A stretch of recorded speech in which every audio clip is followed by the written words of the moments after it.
Hey everybody and welcome back. I am Titan9 and today we're doing a video I've gotten a couple of requests for. We're going to do 1 Year War Rush versus blue-white blockers. Yes, most people get frustrated with blockers. Aggro had its moment for a while, but Meteor's gotten a lot more defensive to deal with it. Blue-white blockers has actually gotten a little leaner and they've gone aggressive themselves. So there are more tools to fighting the aggro menace out there, and aggro's been having a tough time, and people ask me, they say, hey, Titan9, I like the rush deck, but it feels so bad when I don't find my pilots, and I just feel like I auto-lose. And here's what I will say to that. The pilots are great, they definitely help you out, but there are ways that you can play to maximize your chances of winning without needing, more than one or two pilots. Like, they're nice, they let you rush things out, but it's also okay to play naked units just to flood the board. I think if you're going to seize the warts and the friths, you want to be able to go around them. And it's nice when Char and Amuro can get you through. I think a lot of my rush opponents play their pilots a little too early. It's kind of a nice thing to always be able to threaten, to make your opponent have to guess. What makes a rush deck powerful, an aggro deck powerful, is your opponent has to play by your terms.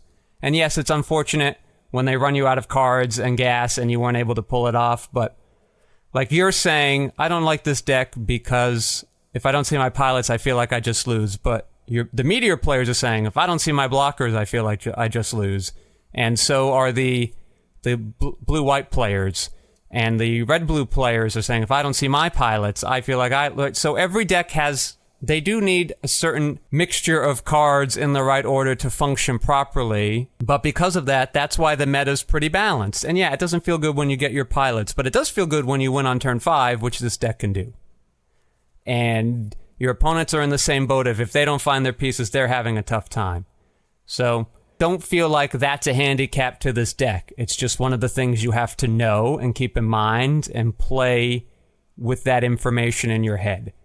One of the things that does help mitigate that is Gelgoog, Char's Gelgoog to be precise. Now I know it doesn't work as well if you don't have a Char in there, but you do have 4 of them. And so it's not like crazy to be able to find. But what's even better than finding a Char with a Gelgoog, I think, is getting an extra unit off of a Char Zaku 2, the one from the starter deck that lets you look for another Xeon or Neo Xeon card in there. And it can occasionally whiff here. We are a little bigger on our Federation units. We do have 12 of them. But so many Xeon units here. So many juicy targets. It replaces itself. You're probably going to be able to play it on the same turn because your units are all very cheap. Even Char Zaku 2, the main set one, which I know isn't as great because the 3-1 can get pinged to death and there's a lot of ways to kill it. It comes in rested, yada yada. But that still is something they have to take care of. It does take a resource out of their hands, and that is a benefit to you because now it's something, it's just another thing they have to deal with. And that will often cost them a card or finish off a unit that your little guy couldn't fully kill. So don't feel like it's bad. I am only running 3. The starter deck Zaku 2 is better. That's a better replacement effect, but they both are good. So don't feel like that. I don't want too many level 4s in my rush deck, so I'm only running 3 of the Char's Gelgoog. But other than that, just standard rush package. Both Zaku 2s from the starter and the main set. Excellent cards. Some people are not running the dot. I think they run the Oz Pisces, the 1-2. I've seen a little bit of that. Maybe they run a GM in its place. 2 things. 1, you're making your Char Zaku 2 a little worse.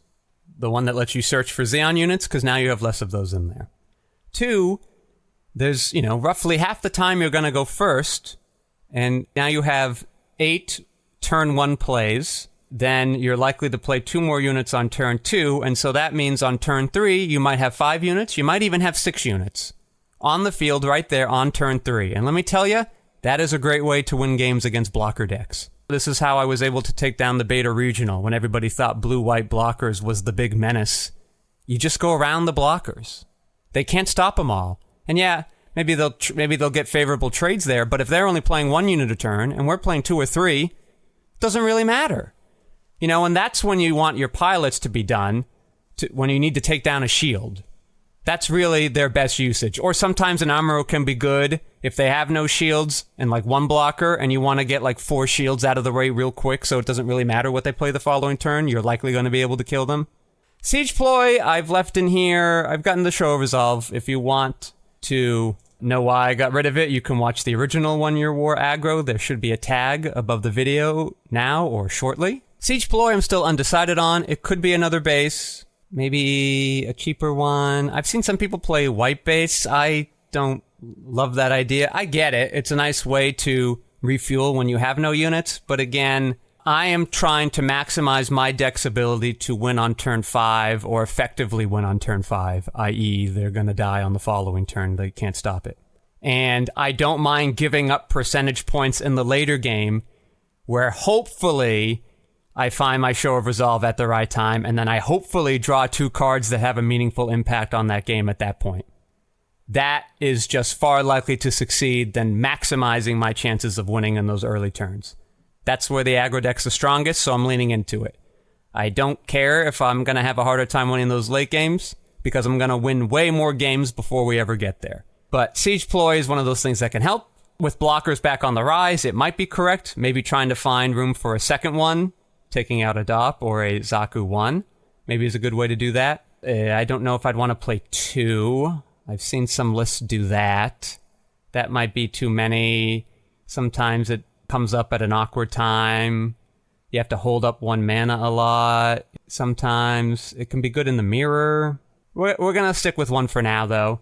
A Miser's Siege Ploy. Tap a thing if necessary. And then I'm still on the Corsica. I know it's expensive, but we just talked about how a 3-1 rested unit from the Char Zaku 2 main set, how that can be a liability sometimes. They're not as effective as you want, but a 4-2 followed by many 1-1s can swarm very effectively, right? If I'm paying 3 for 2 1-1s, that's not the worst rate.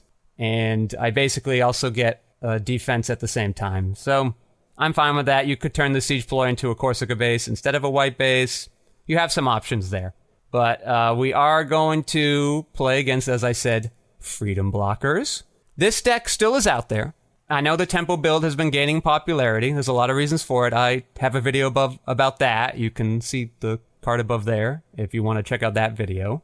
But I enjoyed the deck quite a lot. But this deck's still very real and has plenty of early game things to stop you. It's got a Strike Rouge, which can let your blockers be offensive and defensive, right? So imagine you're a Lefrith attacking a unit, surviving, because your units are 2/2s, and then it gets to restand for 1 mana. It's an Archangel on a stick, the Strike Rouge. And now it's there to block and kill a second unit. That's rough. Zawart, still kicking around. Some people are down on it, and I get it. But still there if you want to be a dedicated blocker package. And then your top end, obviously Isle Strike, crazy good card. Gundam Aerial Rebuild, good in the mirror match to get a lot of value out of your things. And then Freedom Gundam, also a good card. Kira, Amuro, we know how good Amuro is. Suletta works well with our Gundam Aerial, but also that second toughness matters and can turn a lot of, now your Lefrith is a 3/6, now your Zawart is a 4/4, like that can be scary. Any pilot paired with Gundam, that turn gives +1 AP. It can be whatever, and it's the same with the Isle Strike. Any pilot above level 4, which Suletta is. So there's a lot of good stuff there. The Nail Argama's here to perhaps get some juicy targets. Maybe they're close to death, and their rush opponent has played a unit. Well, you don't have any blockers, but you can tap it, and now you can attack it. That's pretty good. Archangel, obviously. You have Archangel, the base, Archangel, the creature, and Strike Rouge, so you can get a lot of offensive capability out of your blockers. White base, good late game. And then 2 great card draw spells. You got Overflowing Affection, Show of Resolve. Unforeseen Incident, always a pain, and you should usually play around it when you can. Aggro decks, it matters slightly less. And Striker Pack, also a great thing to burst, right? Your aggro opponents are coming at you, and then you accidentally give them a Striker Pack. Those off your math. You can accidentally give them one of your 6 bases, those off the math. So, still a pretty frightening deck. Still draws games out really well, and that's exactly where a rush player doesn't want to be, so our goal is going to be to maximize killing them quickly as possible. And so without much further ado, sorry about the lengthy introduction, but I just wanted to get into some of the nitty-gritty details of why decks are the way they are and how they can best be functioning. We will dive into the gameplay. Okay, and thank you. Here at Meta Meditations, we do best of 3. We are using wingtable.net. It's an online AI simulator, and the AI isn't always the best. I have the Patreon, though, and I get a better AI experience. It still occasionally will do some quirk, but it's been doing some great learning, self-learning over the last couple months, and it's just convenient for these types of videos, so I can kind of work on my schedule and ensure I'm going to play the deck I want to play against in a timely manner. And if you want to play against humans, that's Zumbo Sim. You can do that. That's also free to use for your desktop client. All right. So we look at our hand here, and I think some Rush players might look at this and be like, wow, great hand. We got these two Zaku 2s on turn 2, and we have our Amuro and Gundam. We can rush that out on turn 4. I don't love a second Gundam here. If this were another low-cost unit, it would be a snap keep, because I'd have a good chance of turn 3 being able to play 2 more units, because I would have 3 draw steps by then. I remember, like I said, especially against a blocker deck, you want to flood the board really, really quickly. Because think about it. We're going first. Turn 1 we do nothing, unless we draw a card. That would be great, or one of our 1 costs. There are 8. Our opponent goes... They play nothing, then we play these 2 Zaku 2s, and then they play a Zawart or a Lefrith. If they play a Lefrith, Zaku 2s aren't getting through that. They play a Zawart, a Zaku 2 will trade, and then the other one will get through. And it just might not be worth it to sacrifice that. If this Gundam were a gun tank, then it would be okay, because we'd be able to take it out with only using 1 card, and then our gun tank gets to attack. So I'm a little torn. It's definitely not a snap keep that I think some players think it is. There are a lot of advantages to it. We get to break that base in 1 go, but we might lose. We're definitely using a unit in the process, and they may not, and that would be bad for us. If we draw like a pilot or a high-level thing over the next couple turns, that slows us down significantly, and that's exactly what they want. So I think I'm going to be a disciplined mulliganer, and I am going to mulligan. Okay, I do like this a lot better. I know none of these can break the base in 1 go per se, but we are going to do the thing to flood the board. We ended up drawing that Gundam anyway, and we have an Amuro for when we need an emergency evac button. We don't have any turn 1 plays, which is unfortunate, but not the end of the world. We will just end the turn and play our 2 Zaku 2s. There's also a chance... There's a wart. There's also a chance that we... Yeah, thanks, Dop. Good timing. But it's not the end of the world, because we're going to get to play 3 units next turn, no matter what, and then we're doing the Swarm. Look, they used their EX resource to play that Zawart. That wasn't the strongest move. If they had a second Zawart, I'd get it. I don't love that, though. Okay, we are going to lose 1 Zaku 2, but that's okay, because we're going to replace it with 3 more units, and we're going to get rid of their blocker. That will cause us problems in future turns. We're going to use 1 gun cannon to flood. If they have the Lefrith, like we were talking about, that's okay. That's why we're going to keep the second one back. Let's use our DOP first, just to maximize the information we have. Okay, this is a good card to have on top, because we can rush it with Amuro to tap a blocker, and we can also let a unit get through, probably one of our gun tanks. So we'll keep that on top. Alright, DOP can also be useful for setting up your Zaku 2 starter deck 1 and making sure that you're going to have at least 1 Xeon unit up there. Another advantage of DOP for all you DOP haters out there. Alright, and then we're going to play Zaku 2, and that's what we're going to use to bait the Lefrith to finish it off with a gun tank. And then the math they might think in their head is okay, because we've already played 1 gun tank, and they might not care about blocking with their Lefrith. There's the Lefrith. Alright, and the baiting here doesn't, like, the fact that it stops our Zaku 2 that gets the +3 is not the end of the +2, I mean, is not the end of the world, because our DOP is going to be able to break that base, and then we're going to be able to plow through. We could also play Amuro now and just tap it. But I actually think what I'm going to do here is try to bait it. And here's why.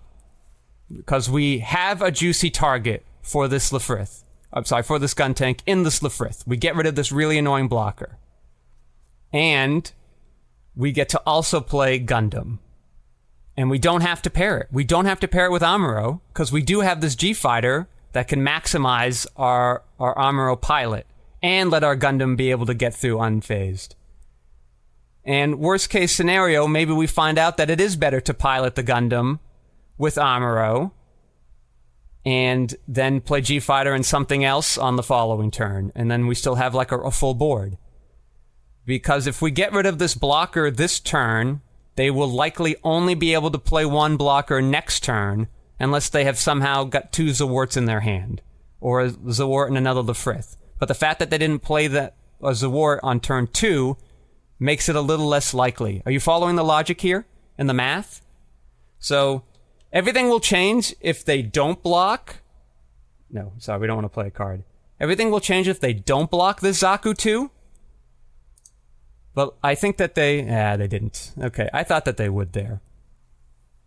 So now playing the Amuro and the Gundam might be the better play here, because we're going to get in 4 more attacks with that. So that they've left us the opening now.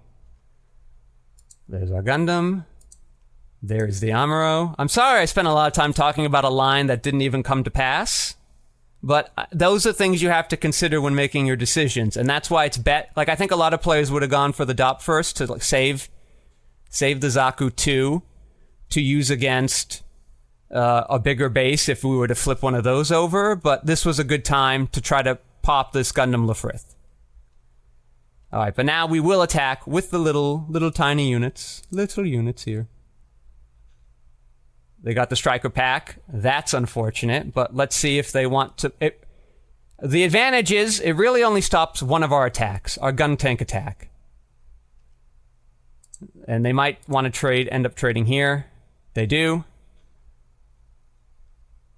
Unfortunate, but that's why the opponent puts them in the deck. Sometimes that's going to happen. Sometimes we might have like 4 pilots that they give us, so, something to keep in mind. We could kill the Lefrith here, and they still would likely only be able to have 1 blocker to play, and our Gundam's going to totally repair itself.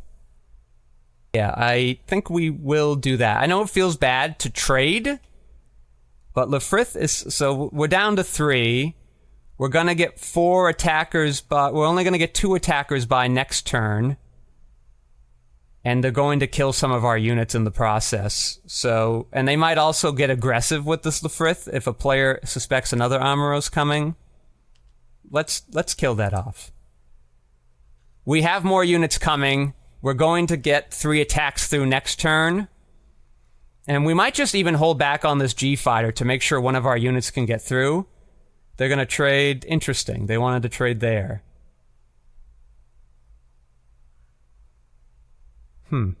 Okay. Not bad for us. Let us... Attacking with one of these doesn't really change any mass, so let's just go with the DOP. Ooh, alright. Well, we have our Gundam here. Take care of that base. No problem.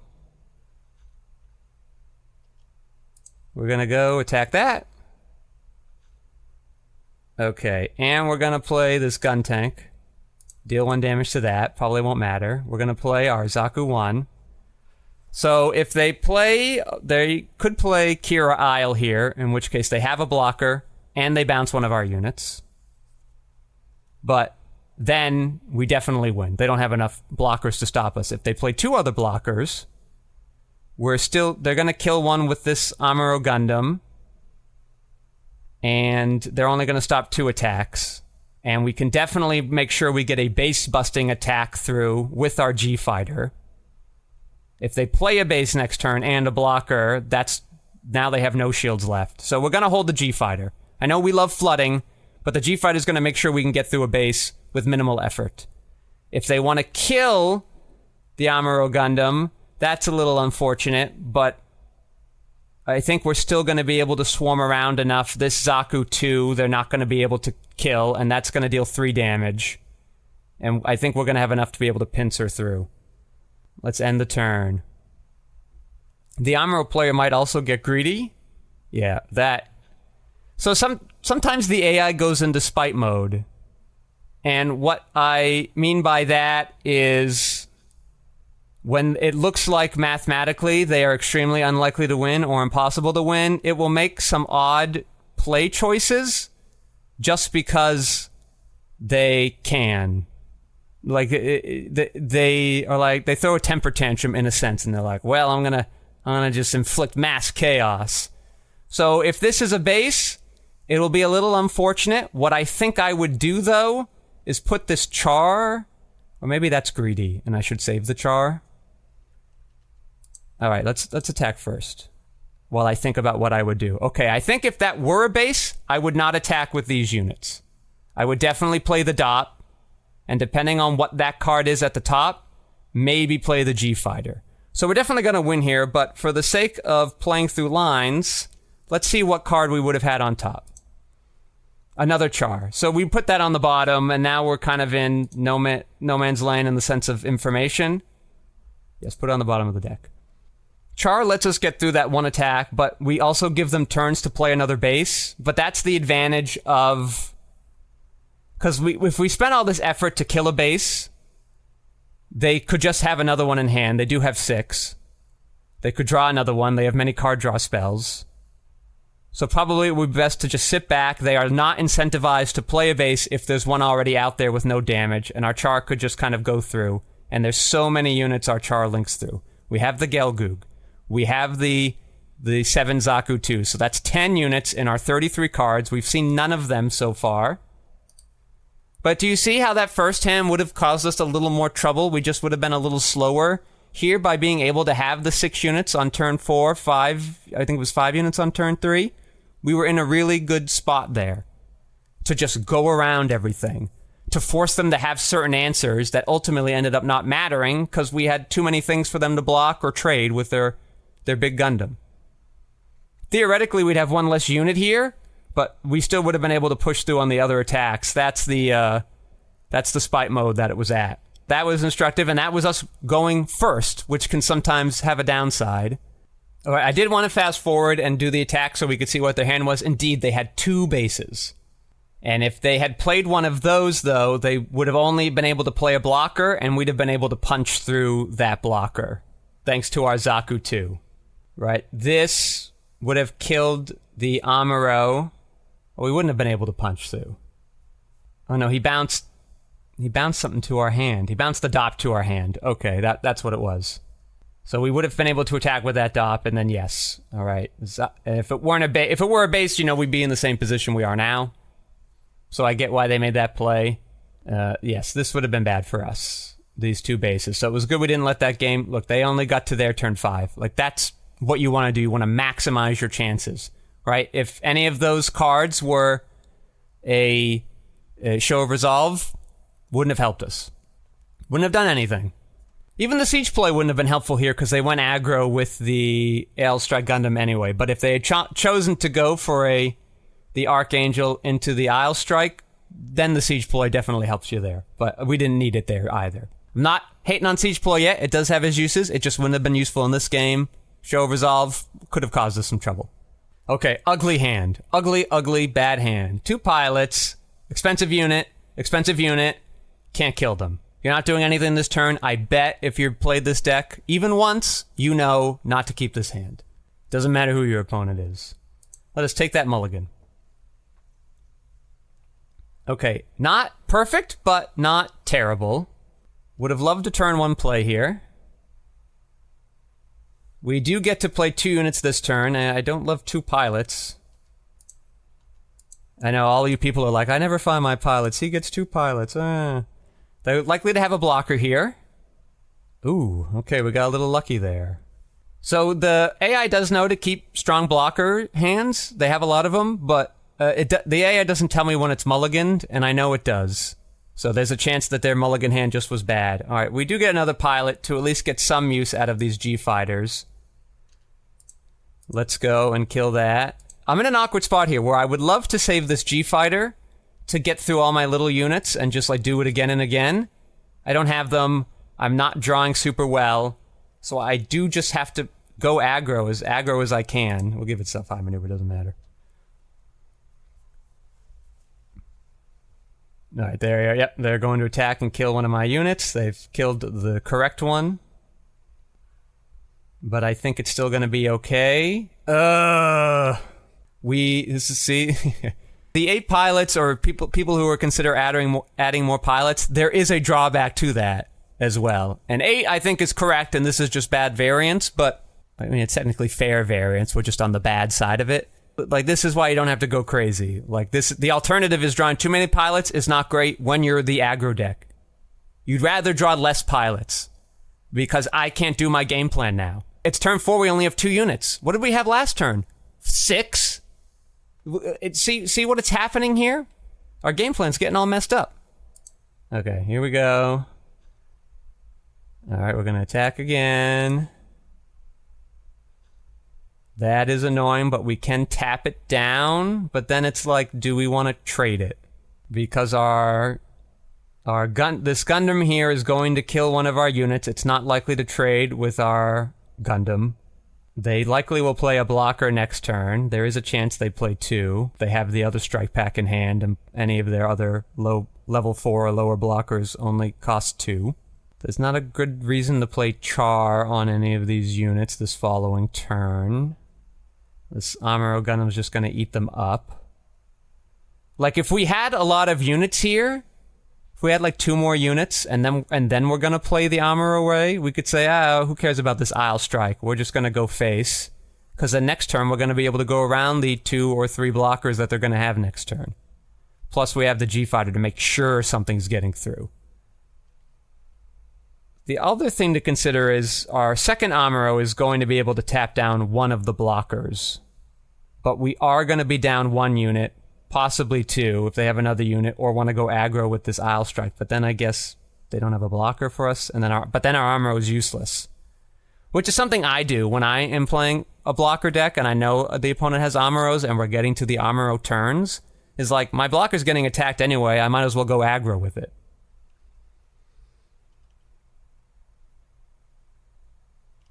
So I wish we didn't have to do this, but I think I am going to take out the Isle Strike. Because we don't have the hand or the board state to go full-on aggro. And the opponent did use their EX resource already. So that gives us a little bit of time. We are going to be able to rush out most things that we play. Interesting. Why did they do that? That is not a good reason why you would do that. I find that very odd. Very odd indeed. Why did they do that? Alright, well, we definitely know we're playing this dot, because we have the resources to play basically anything on our hand. Okay. Alright, this can be a good reason to... let's slide it over.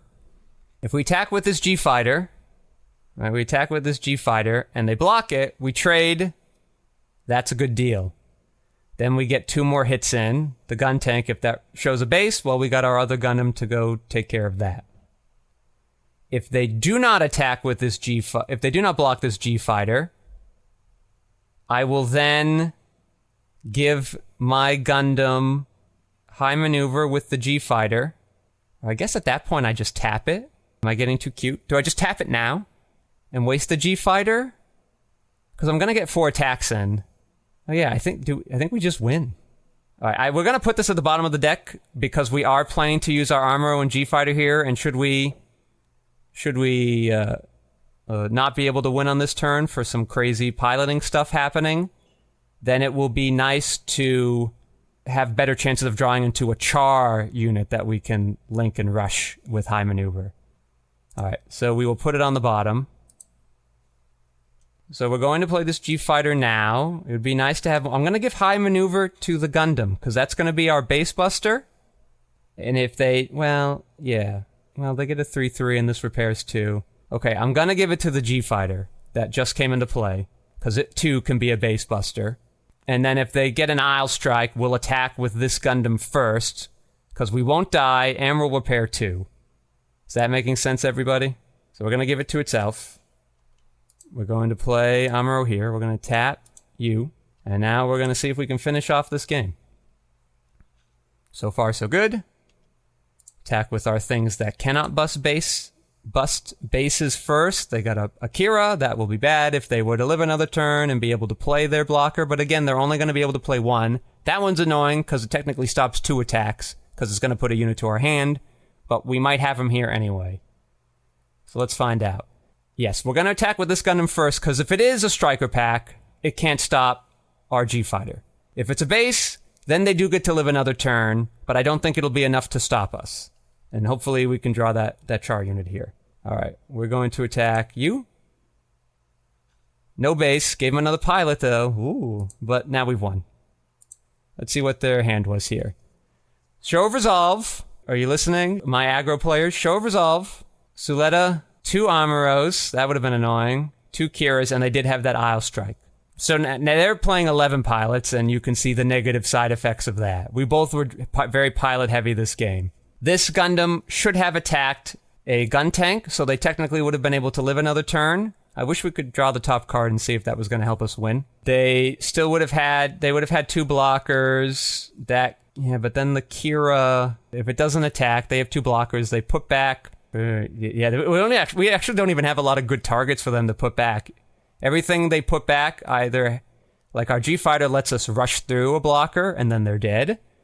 The gun tank lets us ping damage for when they block one of our bigger units. The DOP lets us do more card filtering to find these high maneuver targets for our Char Aznable. Like, we were in a good position here. It didn't look great. Their hand obviously didn't develop the way they wanted to. They didn't have a lot of early turn blockers. So this was a bit of a weird game. And this attack on the base was suspect. So we are going to go one more time, because I know people want some information about how do we navigate when there aren't enough pilots. And we sort of had the opposite. How do we navigate when there are pilots? And taking out that striker pack with our Amuro Gundam ended up being a big plus, because we realized we couldn't rush as quickly as we wanted to. So we had to kind of play a longer game. And even then, we still ended on our turn 5. Okay, we are going second this time, so we're going to get to see how that EX resource kind of helps our game plan. And it's not super much. I wish this Charzaku were the starter deck version, because then at least we'd get something if it died. We can rush out this G-Fighter, but this Char Gelgoog isn't super useful without the Char. We do get a curve of turn 1, turn 2, and our Amuro on turn 3 can rush with the G-Fighter to make sure this Zaku 2 gets through if they have a blocker. I guess they won't have a blocker turn 1, so we are going to get to take out the base right away. I don't love this hand, but I don't hate it. I think we're going to go for it. Oh no, they could play a blocker. I did my math wrong. Okay, but I like that, though. We still aren't going to play it this turn. I know that feels good, yeah, because of this instance right here. But this EX resource might be helpful. Or, like in this scenario, we can just play 2 more units on this turn. We don't get to take full advantage of them. But still pretty good. And if they play a Lafrith next turn, we just won't attack. And that'll feel bad because we're the aggro deck. But then next turn we get to G-Fighter Amuro, tap down their blocker, and hit with 3 units. And if they don't have a blocker, we're in pretty good shape there. But they have the Lafrith. So we are going to go in. Yeah, Gelgoog. Gonna give maneuver to itself, but it won't matter. Because we're gonna do this. Now let's break this base here.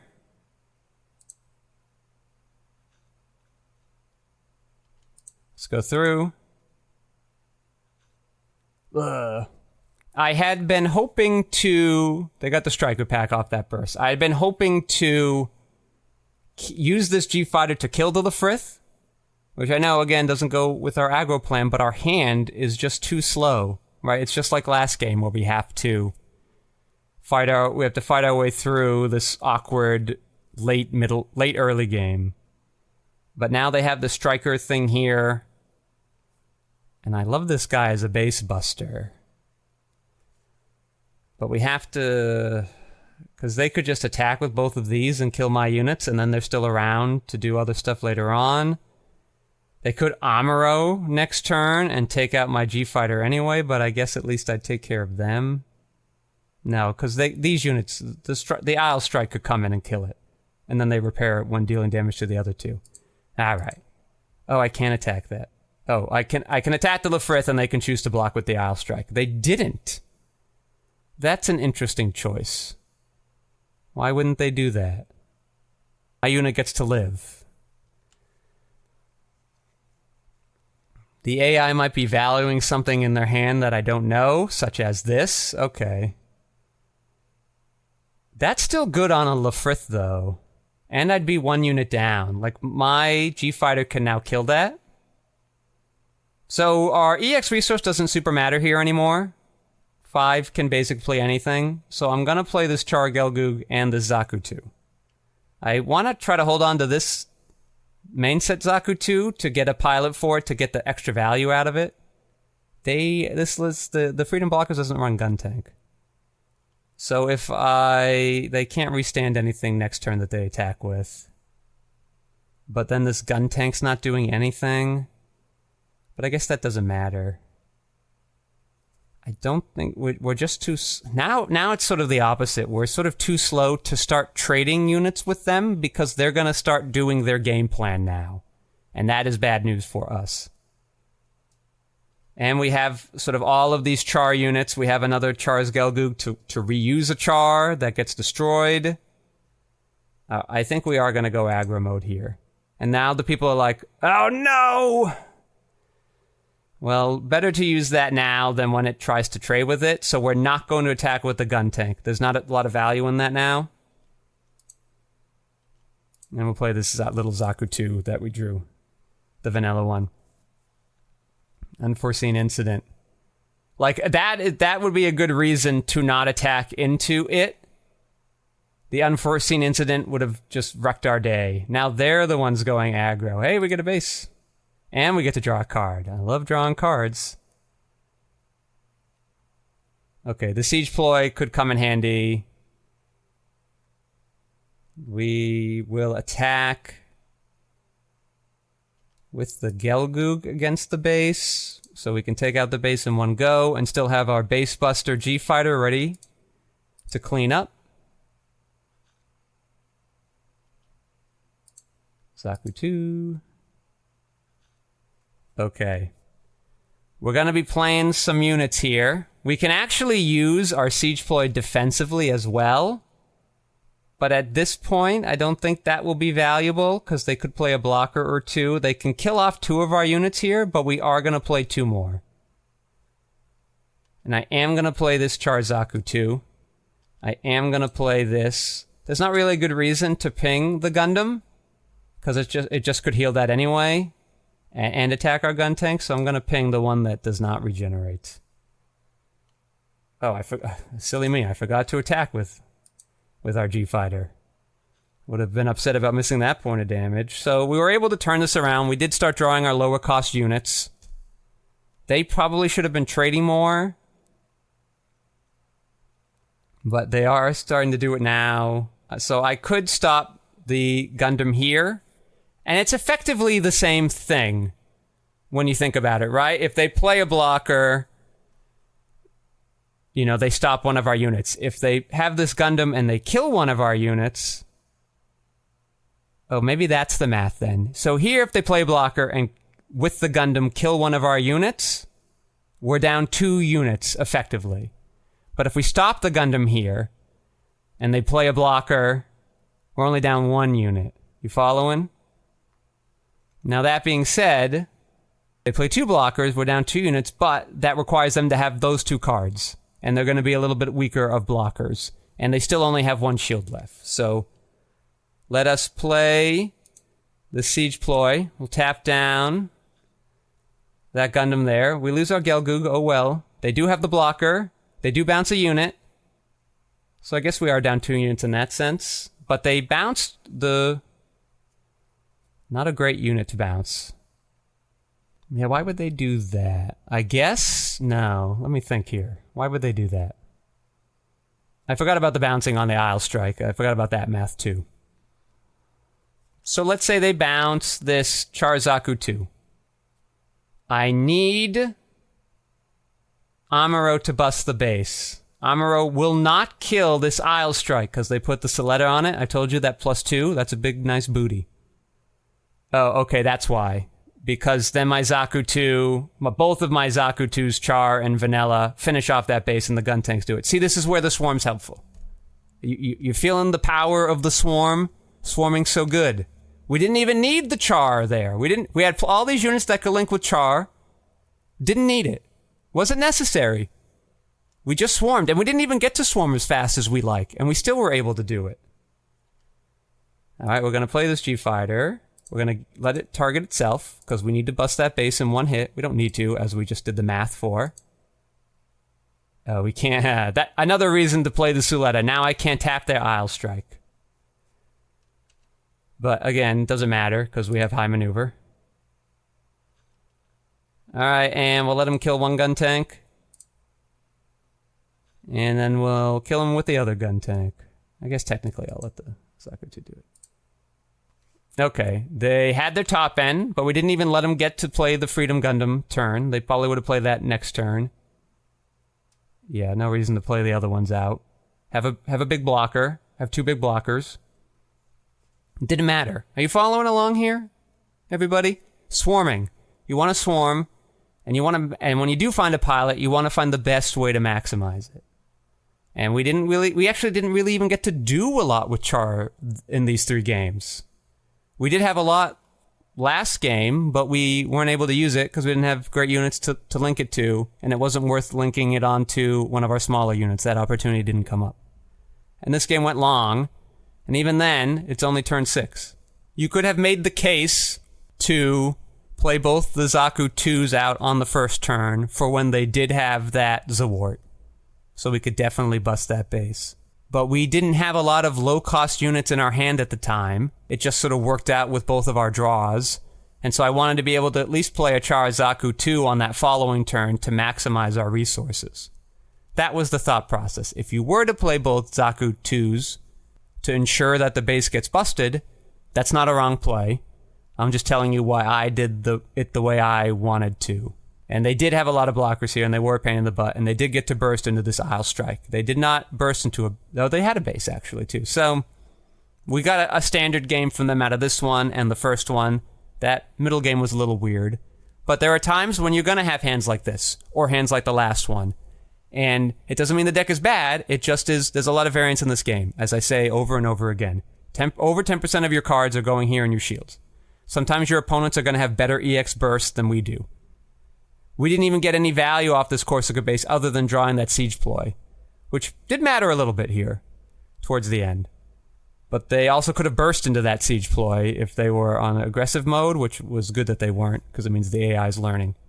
But there are a lot of games like this in the last one that you are going to have, and it doesn't mean your deck's bad, it just means you got to find ways to make that winnable. And there are, or the deck wouldn't be viable at all, because there is just a lot of variance. You're going to see too many pilots, you're not going to see enough pilots. Your opponent's going to get a good burst. They're going to find all the blockers. We just make them... They're not resource efficient, this deck. So we take advantage of that. Does that make sense? All right, if you have any other questions, leave them in the comments below. If you have any ideas for decks you want to see or matchups you want to see, leave those in the comments below as well. Or you can message me on Discord at Titan9. And until then, I hope you all have a great time at your weeklies.